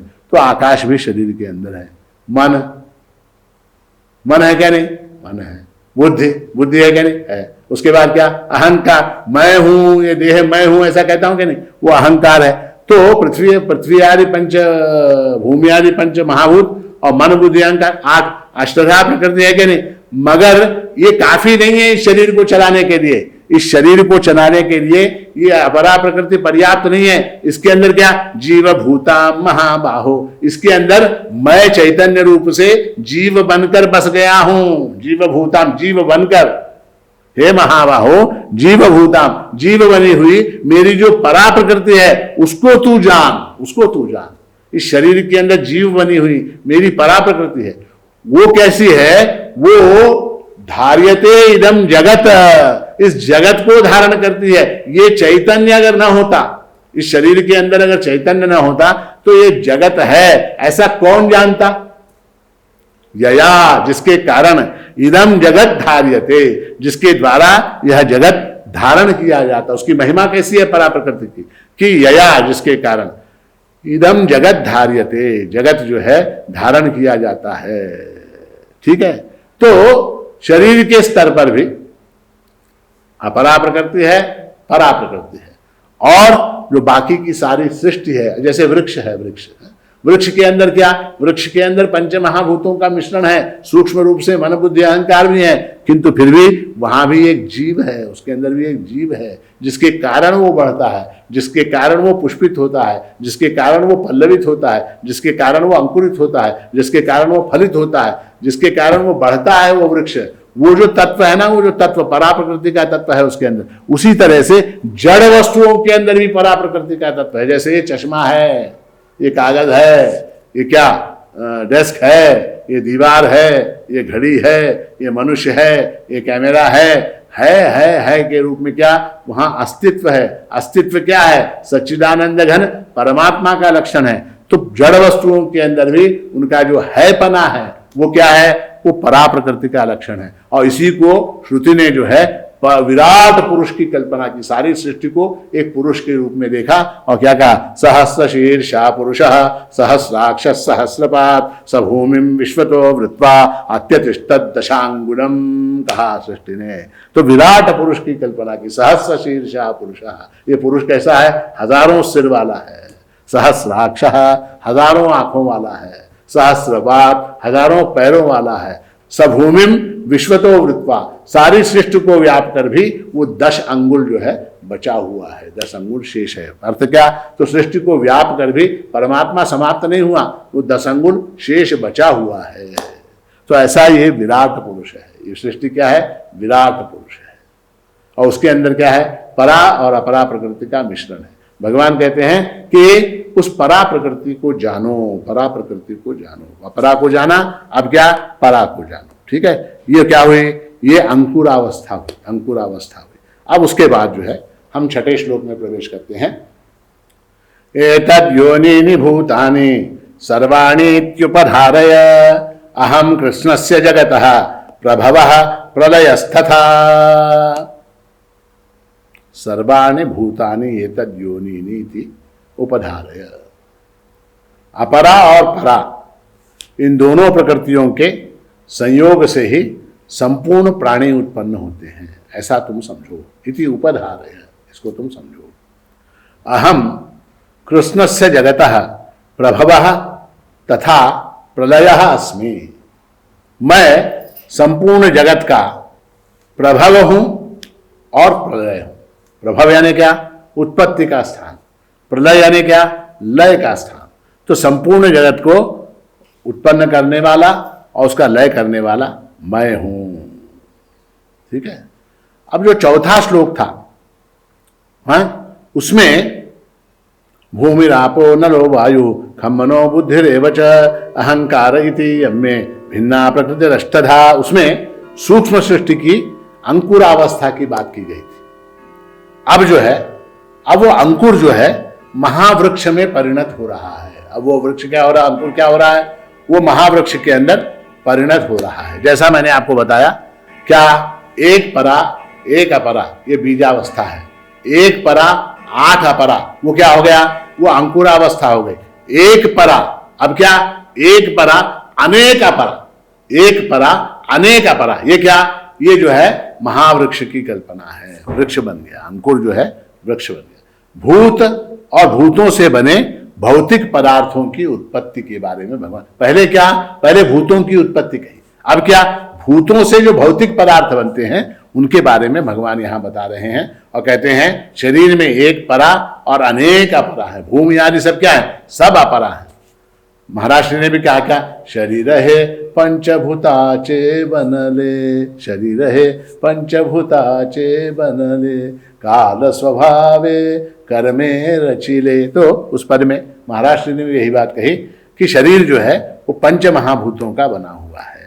इसलिए भगवान यहां कहते हैं सर्वाणि भूतानि, सभी वस्तुएं, सभी वस्तुएं जिन्हें तुम अनुभव करते हो, जितनी भी वस्तुएं हैं जिनको तुम अनुभव करते हो, सर्वाणि भूतानि एतद् योनीनि, एतद् यानी क्या, परा और अपरा, उन सब का मूल कारण, योनीनि यानी क्या, उनका मूल कारण, उनकी उत्पत्ति का स्थान जो है वो मैं हूं, मैं हूं। यहां भगवान जो है ईश्वर के संबंध में चकित करने वाला विधान करते हैं, अपने स्वरूप के संबंध में चकित करने वाला विधान करते हैं। हमें क्या लगता है, हमें लगता है कि ईश्वर जो है वो क्षीर सागर के अंदर, वैकुंठ में क्षीर सागर के अंदर शेष शैया के ऊपर लेटे हुए हैं और लक्ष्मी जी जो हैं उनके पैर दबा रही हैं, अथवा जो है वो कैलाश पर्वत के ऊपर जो है भगवान ध्यानमग्न बैठे हुए हैं और उनके साथ में जो है पार्वती जी विराजमान है, नंदी सामने बैठा हुआ है। ये सारी हमारी कल्पनाएं हैं। जैसा कैलेंडर में देखने वाला ईश्वर होता है, कैलेंडर में ईश्वर को हम देखते हैं ना कैलेंडर में, तो वैसी हमारी कल्पना बन गई है। किंतु वास्तव में कैसा है, ईश्वर के स्वरूप के 4 स्टेजेस हैं, 4 स्टेजेस। पहला स्टेज क्या, तो पहला स्टेज जो है, जो कैलेंडर में दिखाई देने वाला ईश्वर है, वो पहला स्टेज है, वो पहला स्टेज है। उसको क्या कहते हैं, जगत करता रहा, सृष्टि को बनाने वाला ईश्वर, वो शेष शैया के ऊपर लेटा हुआ है। ब्रह्मा जी जो है उसके नाभि कमल से निकल रहे हैं, तो ये जो है सृष्टि करता रहा, ऐसा जो ईश्वर है, जगत करता रहा ईश्वर जो है, वह पहली स्टेज है। ईश्वर के स्वरूप के संबंध में वो पहली सीढ़ी है, पहली सीढ़ी। सीढ़ी शब्द का उपयोग मैं जानबूझ के कर रहा हूं। ऐसा है, जब आप सीढ़ियां चढ़ते हैं अपने घर में या किसी भवन में, तो एकदम से आप ऊपर की सीढ़ी के ऊपर पैर नहीं रख सकते। आपको क्या करना होगा, क्रम से पहले पहली सीढ़ी के ऊपर, फिर दूसरी सीढ़ी के ऊपर, तीसरी सीढ़ी के ऊपर, फिर इस तरह से आप 10वीं, 15वीं, 14वीं सीढ़ी के ऊपर जब कदम रखते हैं तो आप जो है पहली मंजिल पर भवन के ऊपर पहुंच जाते हैं। तो सीढ़ी शब्द, पहली सीढ़ी क्या, तो जैसा ईश्वर हम कैलेंडर में देखते हैं, सगुण स्वरूप का ईश्वर जिसने इस सृष्टि को बनाया, जगत करता रहा, ऐसा ईश्वर जो है वो पहली सीढ़ी है। उसके बाद क्या, उसके बाद दूसरी सीढ़ी आती है। दूसरी सीढ़ी में ईश्वर का स्वरूप क्या, जगत रूप ईश्वर, जगत रूप ईश्वर। ये जितने रूप जगत के अंदर हैं, ये जितनी नदियां हैं, जितने पर्वत हैं, जितने वृक्ष हैं, जितने पशु पक्षी प्राणी हैं, जितने भवन हैं, जितनी जड़ वस्तुएं हैं, जितने चेतन वस्तुएं हैं, जितने पुरुष हैं, स्त्री पुरुष सर्व है जगदम्बा निशाम, महाराज ने कहा। तो स्त्री पुरुष वगैरह जितने भी हैं, बालक वगैरह जो भी हैं, वृद्ध हैं, माता पिता हैं, ये सब क्या है, ये सब ईश्वर के रूप हैं, ऐसा मानना जो है ये दूसरी सीढ़ी है, ये दूसरी सीढ़ी है, जगत रूप ईश्वर। उसके बाद क्या, उसके बाद जो तीसरी सीढ़ी आती है, उसके अंदर जगत जो है हट जाता है। क्यों, क्योंकि वो मिथ्या है, जगत हट जाता है, वहां केवल ईश्वर बचता है, वहां केवल चैतन्य बचता है। जिस तरह से सिनेमा के समाप्त होने के बाद केवल पर्दा बचता है, सिनेमा समाप्त हो गया, द एंड। आपने पिक्चर देखी, कहानी देखी, पिक्चर के अंदर क्या हुआ, मर्डर हुआ, प्रेम हुआ, फिर हीरो हीरोइन की शादी हुई, अंततः जो है उनकी शादी हुई, वहां वो पिक्चर समाप्त हो गई। उसके बाद द एंड, एंड होने के बाद क्या, खाली पर्दा दिखाई देता, कहानी समाप्त हो चुकी होती। वो जो पर्दा है, जगत का अधिष्ठान ईश्वर है, जगत का अधिष्ठान ईश्वर है। ये क्या है, ये तीसरी सीढ़ी है। और अंतिम और चौथी सीढ़ी ये है कि वो अधिष्ठान क्या है, वो ईश्वर क्या है, वो मेरा स्वरूप है, वो मुझसे भिन्न नहीं है, वो मुझसे भिन्न नहीं है, ऐसा जानना जो है ये चौथी सीढ़ी है। तो इन 4 सीढ़ियों में, 4 स्टेजेस में ईश्वर का ज्ञान होता है। वो इसलिए जो है भगवान कहते हैं सर्वाणि भूतानि एतद् योनिति उपधारय, मैं ही सबका मूल कारण हूं, इसको तुम जानो। ये जगत मुझसे उत्पन्न होता है, ये जगत क्या है, मुझसे उत्पन्न होता है, मुझ में रहता है और अंततः मुझ में ही लीन हो जाता है। ये जगत मुझसे उत्पन्न होता है, मुझ में रहता है और अंततः मुझ में ही लीन हो जाता है। वैज्ञानिकों ने सृष्टि की उत्पत्ति के संबंध में कहा कि बिग बैंग हुआ। बिग बैंग यानी क्या, बहुत बड़ा धमाका हुआ। अब वो बेचारे ये नहीं बता पाते धमाका किस में हुआ। देखिए बिग बैंग हुआ, ठीक है, बिग बैंग हमको स्कूल में भी पढ़ाया गया, सृष्टि की उत्पत्ति कैसे हुई, तो बिग बैंग की थ्योरी। बिग बैंग यानी क्या, बहुत बड़ा धमाका हुआ। अब वो धमाका होने के लिए वहां कुछ ना कुछ चाहिए ना। वहां जब तक कोई वस्तु नहीं होगी, जैसे बॉम्ब है, बड़े उद्योगपति के घर के सामने बॉम्ब रखा गया, ईश्वर की कृपा है, उसका धमाका नहीं हुआ, बिग बैंग नहीं हुआ, ईश्वर की कृपा है, किंतु धमाका हुआ। अब धमाका जब होता है तो वहां कोई वस्तु होती है, वो वस्तु कहां से आई, जगत की उत्पत्ति से पहले वो वस्तु कहां से आई, हम उसी के बारे में तो पूछ रहे, जगत की उत्पत्ति के बारे में पूछ रहे। तो धमाका हुआ, तो धमाका किसमें हुआ, जिसमें हुआ वो वस्तु तो थी, तो धमाका किसमें हुआ, तो उसी वस्तु में हुआ जो वस्तु थी। अगर वस्तु थी तो जगत की उत्पत्ति धमाके से पहले हो गई।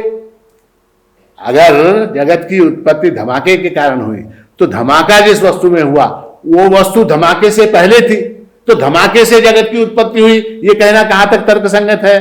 तो खैर वैज्ञानिक हैं, उनकी बात को कौन टाल सकता है। तो बिग बैंग हुआ, तो अब वो कह रहे हैं कि जैसे बिग बैंग हुआ ऐसा कुछ सालों बाद, कुछ हजार वर्षों बाद बिग क्रंच हो जाएगा। बिग क्रंच यानी क्या, जैसे ये सब एक्सप्लोड हुआ उस तरह से वो सारा कॉन्ट्रैक्ट हो जाएगा। तो कहने का तात्पर्य क्या है, वो धीरे धीरे हमारे नजदीक आ रहे हैं। हम जो कहते हैं ना प्रभव प्रलयस्थता, प्रभव और प्रलय, हमारे यहाँ सृष्टि के प्रभव की बात की गई और प्रलय की बात की गई। तो प्रलय यानी क्या, तो सृष्टि का पुनः बीज रूप में चला जाना, एक परा एक अपरा प्रकृति। ये क्या है, ये फिर प्रलय की अवस्था है। तो सृष्टि के बाद फिर उसके बाद की स्थिति क्या है? तो प्रलय है। एक परा एक अपरा फिर जब बच जाएंगे, सारी बाकी की अपरा प्रकृतियां जो मल्टीप्लिकेशन हुआ है वो सारा जब सब कुछ लीन हो जाएगा, एक परा एक अपरा जब हो जाएगी, उस समय फिर क्या? फिर बीजावस्था आ गई। तो भगवान कहते हैं, ये बात भगवान ने दूसरे अध्याय में भी कही है। दूसरे अध्याय में क्या कहा? अव्यक्तादीनि भूतानि व्यक्तमध्यानि भारत अव्यक्त निधनान्येव तत्र का परिदेवना। वहां कहा दूसरे अध्याय में अव्यक्तादीनि भूतानि व्यक्तमध्यानि भारत। जो पहले अव्यक्त था वही बीच में व्यक्त हो गया। अव्यक्त निधनान्येव, ये अव्यक्त जो है उस जो व्यक्त हुआ है वो फिर अव्यक्त होने वाला है। जैसे दिन है रात है, दिन निकलता है सारी सृष्टि दिखाई देती है, शाम हो जाती है सारी सृष्टि छिप जाती है। ये कल्पना भी गीता में आ चुकी है। तो ये सब खेल कब शुरू हुआ? ये सब खेल कब शुरू हुआ? तो कब शुरू हुआ ये नहीं बताया जा सकता। क्यों नहीं बताया जा सकता? अनादित्वात्, अनादि होने के कारण। जैसे साइकिल का पहिया है, वो साइकिल का जो पहिया होता है वो कहाँ से शुरू होता है? जो वस्तु गोल होती है उसकी शुरुआत नहीं बताई जा सकती। जिस प्रकार गोल वस्तु की शुरुआत और अंत नहीं बताई जा सकती, उसी तरह से सृष्टि का भी आदि अंत नहीं बताया जा सकता। तो ये कैसा है? सृष्टि का खेल कैसा है कि सबके घर में चटाई होती है कि नहीं? चटाई, आपके घर में चटाई? पुराने ज़माने में सोफ़ा कुर्सियाँ वगैरह कहाँ थी? तो कोई मेहमान आते थे चटाई बिछा देते थे, चटाई के ऊपर मेहमान बैठते थे। जब मेहमान चले जाते थे फिर चटाई को लपेटो, है ना? चटाई को लपेटना खोलना, लपेटना खोलना। उसी तरह से चटाई को खोलने की क्रिया प्रभव है और चटाई को लपेटने की क्रिया प्रलय है। अतः भगवान क्या कहते हैं? अहम कृष्णस्य जगतः प्रभवः प्रलयस्तथा। मैं जो हूं इस जगत का प्रभव। प्रभव यानी क्या? इसको खोलने की प्रक्रिया कौन करता है? इस चटाई को कौन खोलता? मैं खोलता हूं। और उसके बाद क्या? प्रलयस्तथा। इस चटाई को लपेटता कौन है? इस चटाई को मैं लपेटता हूं। हम कृष्ण से जगत, संपूर्ण जगत, कृष्ण यानी संपूर्ण, संपूर्ण जगत को उत्पन्न करने वाला और उसका लय करने वाला कौन है? तो मैं हूं। तो हम किस बात का विचार कर रहे हैं यहाँ? ईश्वर के स्वरूप का विचार कर रहे हैं। ईश्वर कैसा है इस बारे में विचार कर रहे हैं 4 से लेके 12 तक। तो ये कैसा है कि इसका प्रैक्टिकल आपने देखा, इसका प्रैक्टिकल किसका? अहम कृष्णस्य जगतः प्रभवः प्रलयस्तथा। इसका प्रैक्टिकल हम सब करते हैं। कब? स्वप्न में। हम जो है अपने स्वप्न के अंदर सृष्टि का निर्माण करते हैं क्या नहीं? अपने स्वप्न के अंदर हम मकान बनाते हैं, अपने स्वप्न के अंदर हम शादी करते हैं, अपने स्वप्न के अंदर हमको बच्चे हो जाते हैं, उन बच्चों के भी बच्चे हो जाते हैं, उनकी भी शादी कर देते हैं और उसके बाद फिर हवाई जहाज से जाते हैं, घूमते हैं, हाथी के ऊपर बैठते हैं, घोड़े के ऊपर बैठते हैं, रेलगाड़ी में बैठते हैं, बम्बई जाते हैं, लंदन जाते हैं, पेरिस जाते हैं। स्वप्न में जाते हैं कि नहीं? तो स्वप्न के अंदर इस सारी सृष्टि का निर्माण कौन करता है? तो हमारा मन करता है। सारी सृष्टि का निर्माण हमारा मन करता है। और जब हम स्वप्न से जाग जाते हैं तो फिर क्या हो जाता है? प्रलय हो जाता है। किसका? उस सारे स्वप्न का प्रलय हो जाता है। कहां हो जाता है? हमारे अंदर हो जाता है। तो स्वप्न जो है वो कहां बना? तो हमारे मन के अंदर बना। उसकी उत्पत्ति किसने की? हमारे मन ने की। वो कहां रहता है? स्वप्न काल में वो स्वप्न कहां रहता है? किसके आधार पर टिका रहता है? तो हमारे मन के आधार पर टिका रहता है। और उसके बाद जब उसका लय हो जाता है वो कहां चला जाता है? स्वप्न वो हमारे मन में ही लीन हो जाता है। उसी तरह से ये सृष्टि उत्पन्न कहाँ से हुई? ईश्वर से हुई। ईश्वर से, परमात्मा से सृष्टि की उत्पत्ति हुई। किसके आधार पर ये ईश्वर? ये एकदम धार्यते जगत, किसके आधार के ऊपर ये टिका हुआ है? तो ये सारा संसार जो है उस ईश्वर के आधार पर टिका हुआ है। अंततः जब इसका लय होगा, जब ये सृष्टि का प्रलय होगा तो किसमें लीन हो जाएगी? वो सृष्टि पुनः उस ईश्वर में ही लीन हो जाएगी। तो इसलिए जो है भगवान ने जो कहा कि अहम कृष्णस्य जगतः प्रभवः प्रलयस्तथा। इस जगत का प्रभव और प्रलय मैं हूं, अहम मैं हूं। इस बात को ध्यान में रखना आवश्यक है। अब हम 7वें श्लोक में प्रवेश करते हैं। ये 7वां श्लोक जो है ये अत्यंत महत्वपूर्ण है और बहुत ही सुंदर ऐसा श्लोक है। 7वें अध्याय में जो बड़े अच्छे अच्छे श्लोक, बड़े मधुर, बड़े सुंदर अर्थ वाले श्लोक हैं, उनमें से एक है। और इस 7वें अध्याय का 7वां श्लोक तो बहुत ही सुंदर है। इसमें भगवान कहते हैं, मत्तः परतरम नान्यत् किंचिदस्ति धनंजय मयि सर्वमिदं प्रोतं सूत्रे मणिगणा इव। अब ऐसा है, हे धनंजय, देखिए भगवान जो है अर्जुन को अनेक नामों से बुलाते हैं, अनेक नामों से बुलाते हैं। कभी पार्थ कहते हैं, कभी धनंजय कहते हैं, कभी महाबाहो कहते हैं, कभी भरत कहते हैं, कभी भारत कहते हैं। हाँ, अनेक नामों से बुलाते हैं, अनेक नामों से बुलाते हैं। क्यों ऐसा करते हैं? आपने सोचा कभी क्यों ऐसा करते हैं? तो ऐसा है, हम भी अपने घर में जो अपने लाडला होता है, पुत्र मान लीजिए या कोई पुत्री है, पुत्र है, जो अत्यंत प्रिय होते हैं हमको, उनको अनेक नामों से बुलाते हैं। कभी राजा कहते हैं, कभी बाबू कहते हैं, कभी कुछ कहते हैं, कभी कुछ कहते हैं, अनेक नामों से बुलाते हैं। अनेक नामों से क्यों बुलाते हैं? तो अत्यंत प्रेम होता है, इसलिए अनेक नामों से बुलाते हैं। तो अर्जुन के ऊपर भगवान का बड़ा प्रेम है, बहुत प्रेम है, तो इसलिए वो अलग अलग नामों से उसको बुलाते हैं। तो यहाँ कहते हैं हे धनंजय, हे धनंजय, मत्तः परतरम अन्यत् किंचित न अस्ति। मेरे से बढ़कर इस जगत का दूसरा कोई भी कारण नहीं है। मेरे से बढ़कर इस जगत का दूसरा कोई किंचित मात्र भी कारण नहीं है। मत्तः परतरम अन्यत् किंचित न अस्ति। सूत्रे मणिगणा इव इदं सर्वम मयि प्रोतम। जैसे सूत की मणियां सूत के धागे में पिरोई हुई होती हैं, ऐसे ही यह संपूर्ण जगत जो है मुझमें पोतप्रोत पिरोया हुआ है। सामान्यतः जब हम सृष्टि का विचार करते हैं तो पाते हैं कि प्रत्येक कारण का एक कारण होता है। प्रत्येक कारण का एक कारण होता है। जैसे मैं अब तक इस अंगूठी को 2-3 बार निकाल के आपको दिखा चुका। ये अंगूठी का कारण क्या? तो स्वर्ण है। तो स्वर्ण का कारण क्या? तो स्वर्ण का कारण इसकी जो खदान है स्वर्ण की, जहां से स्वर्ण निकला, वो खदान जो है, सोने की खान जो है, वो इसका कारण है। सोने की खान का कारण क्या? तो सोने की खान का कारण क्या? तो पृथ्वी जो है वो सोने की खान का कारण है। पृथ्वी का कारण क्या?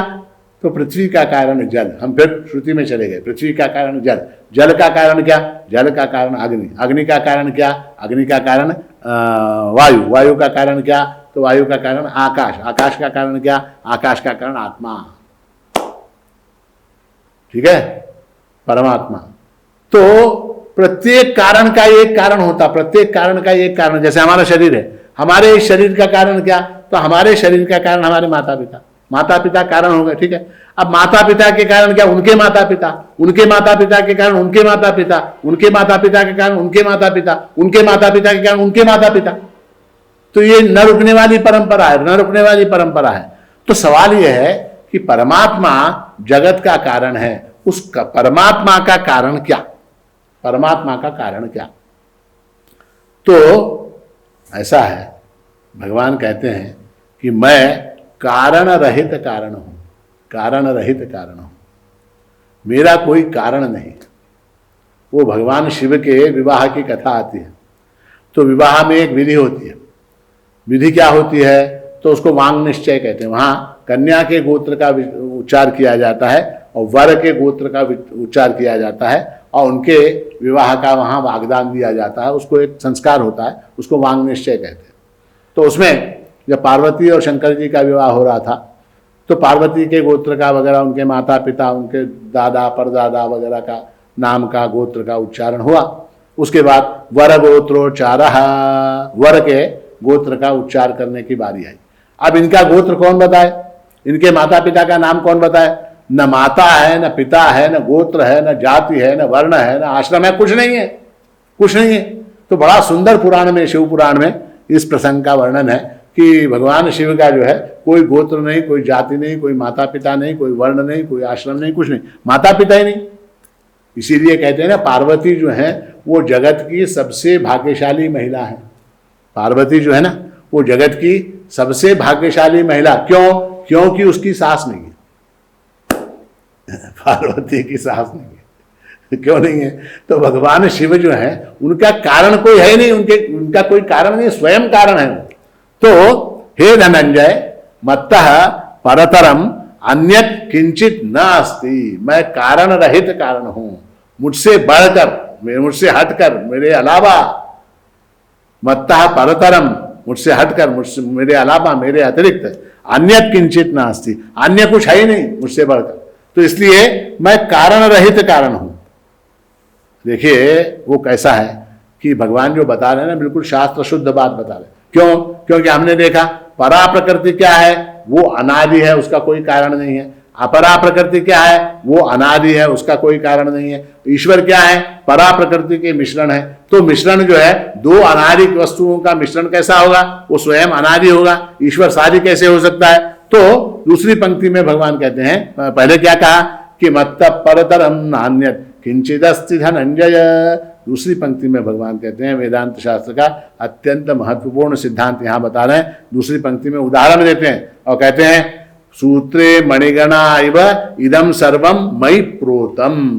सूत्र में पिरोए हुए मणियों की तरह इदम सर्वम, मुझमें, इदम सर्वम यानी क्या, ये सारा जगत मुझमें पिरोया हुआ है, मुझमें पिरोया हुआ है। ये बड़ा सुंदर है, ये उदाहरण बहुत बहुत सुंदर है। देखिए जैसे ये मेरी माला है, ठीक है, ये मेरी माला है, ठीक है। अब ये माला में मणियां है, माला में मणियां है, ठीक है, स्फटिक की मणियां है, ठीक है। अब ये जो मणियां हैं, ये सारी मणियां ये माला के रूप में बंधी हुई है, ठीक है। अब आपको क्या दिखाई दे रहा है? आपको मणियों का दर्शन हो रहा है, अनुभव क्या हो रहा है? आपको मणियां दिखाई दे रही। जिस सूत्र के कारण, जिस धागे के कारण ये माला टिकी हुई है, वो धागा दिखाई देता है क्या? वो धागा दिखाई नहीं देता, वो अदृश्य है। किंतु उस धागे के बिना ये माला रह सकती है क्या? जगत रूपी माला, मान लीजिए जगत है, और जगत की जितनी वस्तुएं हैं ये सब ये मणियां हैं। जगत की जितनी पर्वत हैं, नदियां हैं, शेर है, पशु है, पक्षी है, प्राणी है, जीव है, मनुष्य है, बच्चे हैं, शेर है, मोर है, गाय है, बैल है, बछड़ा है, ये सारे जितने हैं, टेबल है, कुर्सी है, पर्दा है, दीवार है, भवन है, सारी चीजें हैं, सारे नगर हैं, सारे जीव जंतु प्राणी सब कुछ है जगत के, वो सारे मान लीजिए ये मणियां हैं। और ये सब जो है एक टिके हुए हैं, मतलब एक क्रम के अंदर ये सब कुछ सिस्टमैटिक चल रहा है जगत। वो जो जगत जो सिस्टमैटिक चल रहा है, जगत जो सिस्टमैटिक चल रहा है, वो किसके कारण चल रहा है? इसके अंदर एक धागा है जो दिखाई नहीं देता, अदृश्य ऐसा धागा है, अदृश्य ऐसा धागा है। उस धागे के बिना ये जगत नहीं रह सकता, मणियां सब छिन्न भिन्न हो जाएंगी। तो उसी तरह से भगवान कहते हैं, मयि सर्वमिदं प्रोतम सूत्रे मणिगणा इव। ये मेरे अंदर पिरोए गए हैं, ये सारे जो हैं मेरे अंदर पिरोए गए। धागे के बिना मणियां एक सूत्र में नहीं रह सकती। धागा जो है वो अदृश्य है। धागा क्या है? वो अदृश्य है, वो दिखाई नहीं देता। परमात्मा कैसा है? वो अदृश्य है, वो दिखाई नहीं देता। किंतु उसके बिना ये जगत चलता भी नहीं, उसके बिना ये जगत का काम भी नहीं चलता। जिस तरह से धागे के बिना माला का काम नहीं चलता। एक महत्वपूर्ण बात अंत में आपको बता रहा हूं, उस माला का अनुभव हमको कब होता है? देखिए, माला को मैंने हाथ में पकड़ा, माला को मैंने हाथ में पकड़ा, माला को मैंने देखा, मुझे कहीं धागा नहीं दिखाई दे, मुझे कहा, मुझे सब मणियां दिखाई दे रही। उस धागे का अनुभव कब होता है? जब मैं जप करता हूं, जब मैं जप करता हूं और धागे से मणि को सरकाता चला जाता हूं। जब मैं मणि को सरकाता हूं तो थोड़ा सा जो है उस धागे का स्पर्श होता है, धागे का अनुभव होता है। जब मणि को सरकाता हूं ना मैं, तो मणि जब सरक जाती है इधर, तो यहां बीच में थोड़ा सा जो है उसका अनुभव होता है। और वो बार बार जब मैं करता हूं, अनेक बार जब उसको घुमाता हूं, तब जितना ज्यादा इसको मैं घुमाऊंगा, जितना ज्यादा मणियों को सरकाऊंगा, उतना ज्यादा मेरा स्पर्श जो है उस अदृश्य धागे से होगा, उस धागे से होगा। और परमात्म तत्व का बोध मुझे होता रहेगा, उसके अस्तित्व का बोध जो है मणियों को सरकाने से होता है। तो ये जो है जप में माला की जो उपयोगिता है, उसका भी बात मैंने आपको बताई कि जप के अंदर माला सरकाते हैं नामस्मरण के समय, तो वो जो है परमात्म तत्व के अस्तित्व का बोध होता है। मयि सर्वमिदं प्रोतम सूत्रे मणिगणा इव। तो इसलिए जो है आप भी जब परमात्मा का चिंतन करें, जब नामस्मरण करें, जब जप करें, माला में मणियों को सरकाएं, तो आपको भी वो बोध हो, उस परमात्मा तत्व का स्पर्श हो, उस स्पर्श से आपका जीवन मंगलमय हो, आपका जीवन शुभ हो, आपका जीवन कल्याणकारी हो, आपके जीवन में आनंद हो, परमात्मा की कृपा, प्रभु की कृपा आपके ऊपर सतत बनी रहे। इस आशीर्वाद के साथ आज के इस प्रवचन को यहाँ विराम देता हूँ। और 7 श्लोक तक हमने देखा, 7वां अध्याय 7वें श्लोक तक देखा। उसके आगे के जो श्लोक हैं वो कल से इसी समय हम पुनः देखेंगे। अवधूत चिंतन श्री गुरुदेव दत्त सद्गुरु माणिक प्रभु महाराज की जय।